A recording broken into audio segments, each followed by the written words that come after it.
Okay, so what we're looking at right now is I have taken off the torso, cavity, anterior, chest, and abdominal wall so that we could see what these muscles are representing. So on our models and typical models that you will also see online, which are, variants of the same company or version, will always show us a superficial and then a deeper side. So that's what you want to use to reference yourself to figure out what muscles you're actually looking at. So if you look at your own arm, and if we were to picture skinning our arm or removing the dermis, what you would see was one layer of muscle. When you pull off those muscles and those striations, you would see another layer. So similar to what we did for the mink dissection.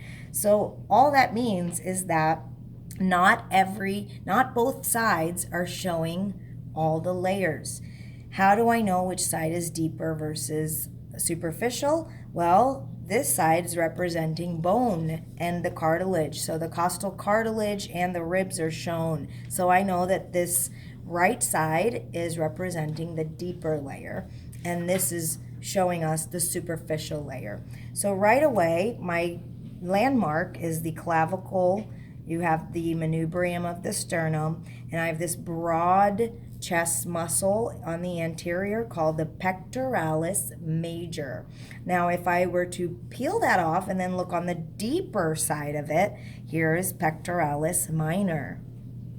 Okay, everyone see what's going on?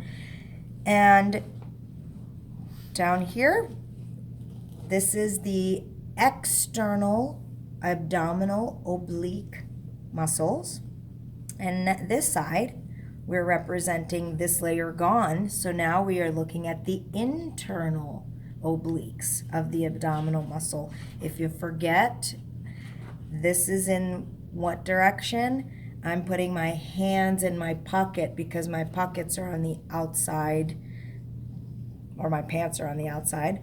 And then these are the direction of the fibers are upward. Okay, so they'll be opposite. Now, same type of concept. In between the ribs, we have the external intercostals and the internal intercostals. Those are going to be part of respiration. So when we breathe in, breathe out, we'll talk about that in future semesters, and we will talk about how they allow us to expand our thoracic cavity. When you see this line here, first of all, the white represents kind of a tendon sheath that is the extension of this muscle. So it kind of holds all this together because our bony structure ends in the thoracic cavity. So this needs to be a little sturdy. And this line, or an imaginary line, kind of between the two sides, if I were to draw a sagittal line, that would be called the linea alba. And that specifically means white line. During pregnancy, because of the hormone, human chorionic gonadotropic hormone, this in some women turns black, and then it's called linea nigra. I like to call it my happy trail. Yeah. So when we are taking off this layer, we will see that there's straight up and down striations, and that represents our wonderful 9-pack of abs. See? You got him. And that is your rectus abdominis. The term rectus means straight up and down. Abdominis is what we are looking at. Okay? There is a muscle that looks like a serrated knife. And if you don't know what a serrated knife is, you haven't been in the kitchen as much as I would like for you to do, but it's the one that if you were to cut a loaf of bread that didn't have pre-sliced stuff in it, that's the one you would choose because it has that presentation. So it's called serratus anterior, and it is the famous muscle for boxers because that's what they're doing all the time. What is this called? Jab? Dab? What is it? No. Yeah, the upper cross. That's what I did. I did kickboxing.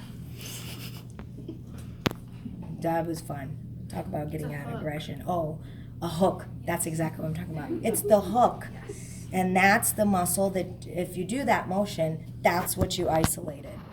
Serratus anterior. Okay, I'm going to flip this guy over. So now we're looking at the posterior of the anterior abdominal wall. Does everybody understand what I just said? Yeah. Okay, so that means that I will see something closer to the guts that kind of held all our digestive organs together. And in this fashion, that transverse striations represents the transverse abdominis muscle. You can still see remnants of the rectus abdominis in this view as well. And you can also see the intercostal muscles as well.